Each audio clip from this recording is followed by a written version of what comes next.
The moment I entered the Filipino traditional market, I felt the energy hit me like a wave. It wasn't the kind of place you walk through quietly. It was loud, warm, crowded, and alive.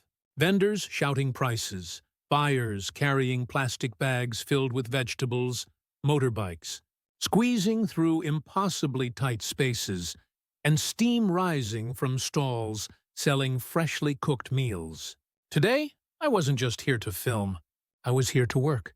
I found an empty spot between a fruit vendor and a woman selling slippers. With curious eyes on me from every direction, I opened my backpack and began setting up my small stall Korean snacks. Honey, butter chips, tteokbokki crackers, seaweed sheets, plus a few light items like cute keychains and stickers. The contrast was almost amusing. Left side bananas, papaya, and rice cakes.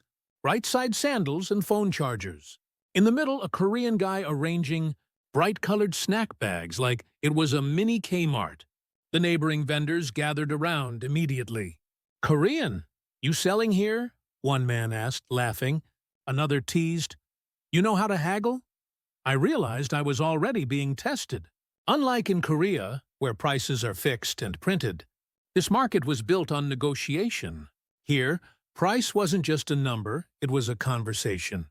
As I placed the last item on my makeshift table, more people slowed down to look. Some stared at the Korean labels, others whispered to each other, and a few children pointed excitedly. I could feel the curiosity building. It wasn't every day a foreigner stood behind a stall, trying to sell snacks like a local vendor. I took a deep breath. The smell of grilled meat, fried fish, and tropical fruit mixed in the air. Vendors kept calling out their deals, fresh mango, cheap price. And I realized that soon I would have to shout too. I wasn't just observing the market anymore. I was becoming part of it. With sweat already forming on my forehead, and my first customers walking toward me, I reminded myself, today I'm not a tourist.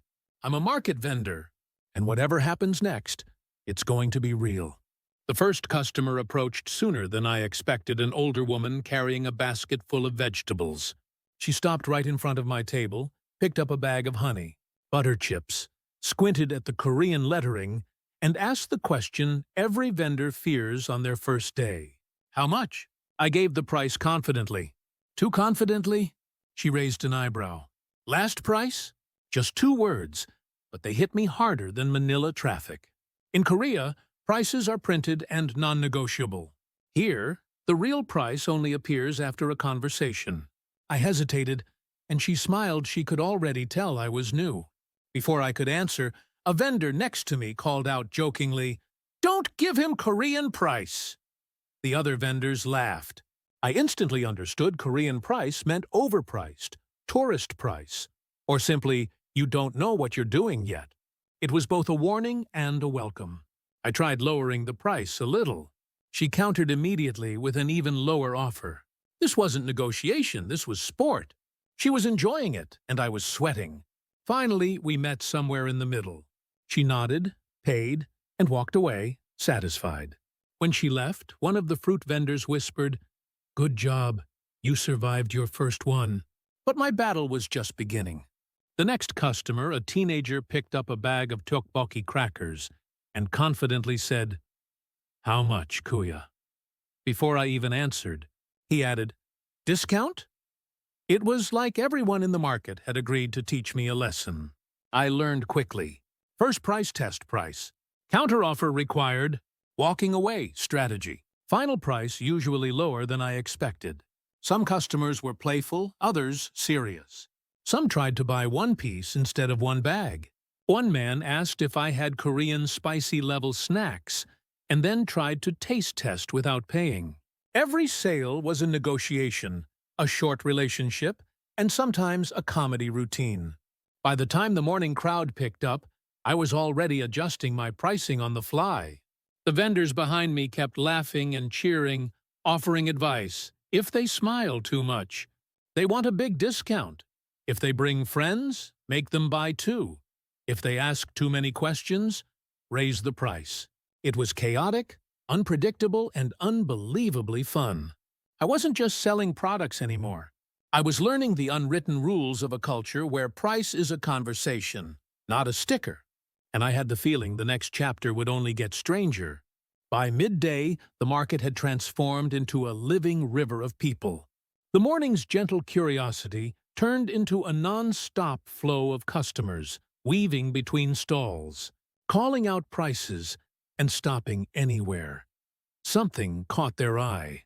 And to my surprise, Korean snacks caught a lot of eyes. The first group that made me smile was a trio of students in uniform. They walked past, stopped, backed up 3 steps, and stared at the seaweed snacks as if they had found treasure. "Appa snacks," one girl joked. I tried not to laugh. "K-pop snacks," I answered. And suddenly, they wanted everything on the table. Still, their budget told a different story. After a minute of discussion among themselves, they bought just 1 pack to share.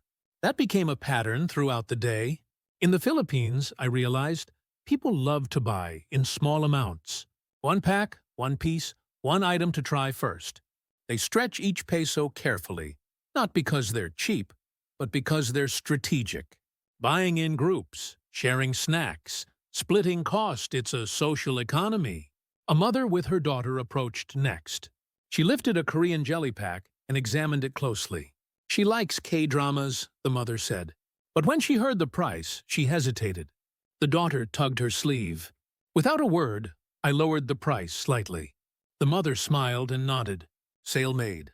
Then came the most interesting customer, a man who walked straight to the stall, grabbed a spicy snack, and said, "Level 10 spicy? Like Korean challenge?" He laughed loudly, trying to look tough. I opened a bag for him to smell, and he instantly softened. "Ah, this one is dangerous." Even he bought only 1. As the hours passed, patterns became clear. Students buy trendy Korean items, but in small quantities. Mothers look for value and safety. Is this too spicy? Too salty? Workers buy one thing to eat immediately. Tourists buy more, but only if the vendor isn't giving tourist price. My neighboring vendors kept giving commentary like a live coaching team. "That one is shy, give small discount. That group will buy if you let them joke first. That mom will come back later. Trust me." They were right every time. By mid-afternoon, I had adapted completely. I stopped using fixed prices. I watched faces, guessed budgets, and learned when to hold firm and when to smile and drop the number. Selling wasn't about the product, it was about reading people. In that moment, I realized I was no longer a foreigner selling snacks. I was becoming a real market vendor. By late afternoon, I wasn't just selling to customers, I was being pulled into the inner circle of the market itself. The neighboring vendors, who had watched me struggle and laugh through countless negotiations, finally decided I was ready for the next level, the real rules of selling. It started when the fish vendor across from me shouted, "Danny, come here. You need to learn something." I crossed the narrow aisle, dodging a tricycle that somehow entered the market again, and stood beside him as he pointed at a customer examining his fish. "Watch this," he whispered. The customer asked for the price. He gave a number. The customer frowned. He lowered it just a little. Then he added, "But this one is very fresh, ah." The customer smiled and agreed. "See," he said, "not too high, not too low. Just enough for both to walk away happy." His advice wasn't about money. It was about relationship. In this market, every sale was a small partnership. Back at my stall, another vendor approached the woman selling slippers next to me. "If they come in groups, sell 2 items, she whispered. "How?" I asked. She grinned. "Simple. You say, 'Buy one, your friend must also buy.' They will laugh, then they will buy." She was right. The next group of students bought 2 packets instead of 1, exactly as predicted. Later, an older man selling vegetables taught me the faces of customers. The quiet buyer wants small discount, no drama. The jokester wants entertainment before buying. The serious mom will negotiate hard but is loyal once she trusts you. The tourist, generous but cautious, hates feeling overcharged. "It's not about price," he said. "It's about feeling." Throughout the day, vendors checked in on me like older siblings. One shared his umbrella when the sun got too hot. Another offered water. Someone even placed a small electric fan near my table so the Korean doesn't melt. What struck me most was their balance of friendliness and competition.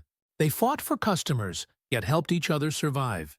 When a vendor's table collapsed, 3 others rushed over to fix it.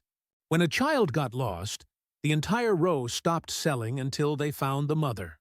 This wasn't a battlefield. It was a neighborhood, and as the vendors joked with me, shouted advice across the aisle, and gave me small nudges on when to raise or drop my price, I realized something. In the Filipino market system, you don't survive alone. You survive together. As the sun began to sink behind the makeshift metal roofs, the market slowly shifted from chaos to calm. Vendors who had shouted all day now sat on low stools, wiping sweat from their foreheads. Children wandered around eating leftover snacks from their parents' stalls. The steady noise softened into scattered conversations and the clatter of closing tables. My own table, once filled with bright Korean snacks, looked surprisingly empty. A few jelly packs and seaweed sheets remained, but most of the stock was gone. I didn't realize how much I had sold until I started gathering the empty boxes beneath my table. One vendor walked by and joked, "You did good, Korean. You can open a branch tomorrow." It was finally time to do one of the most important tasks of any market vendor. Count the day's earnings. I sat on a small plastic stool, coins and bills spread out in front of me. The fruit vendor and the slipper vendor sat beside me, watching like proud supervisors. "Count slowly," one warned. "Market money can confuse you." They were right. My hands moved slower than I expected. Throughout the day, I had taken payments in mixed denominations, coins, small bills, even a few crumpled notes that looked older than me. I divided the money into stacks the way they showed me earlier. Sales from tourists, sales from students, discounts given, small freebies I didn't plan for. When the final number appeared, the vendors clapped lightly. "Not bad for a first day," they said. "It's okay," I replied. Then the vegetable vendor shook his head. "Not okay. It's good. Today, you didn't sell snacks. You sold trust." That sentence stayed with me. I thought about Korean markets, clean lanes, clear prices, fixed systems, efficiency first. A place where the vendor and buyer finished the transaction within seconds. Professional but distant. Here, in the Filipino traditional market, everything was relational. A sale wasn't just a sale. It was a short story, a negotiation, a shared laugh, a moment of connection. People didn't buy Korean snacks because they were new. They bought them because they enjoyed interacting, joking, and experiencing something different. Every expired joke, every Korean price, tease, every smile was part of the marketplace economy. As I packed up my remaining snacks, the vendors around me also began to close for the day. One of them handed me a small bag of mangoes with a grin. "Local discount," she said. I knew it meant I was no longer just a visitor. I was part of their circle, at least for today.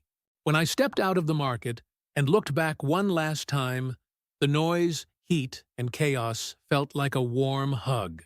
I came here thinking I would learn how to sell something. Instead, I learned something bigger. In Korea, the market sells products. In the Philippines, the market sells people. Stories, relationships, emotion. Today, I didn't just run a stall. I lived inside a culture, one negotiation, one laugh, and one peso at a time.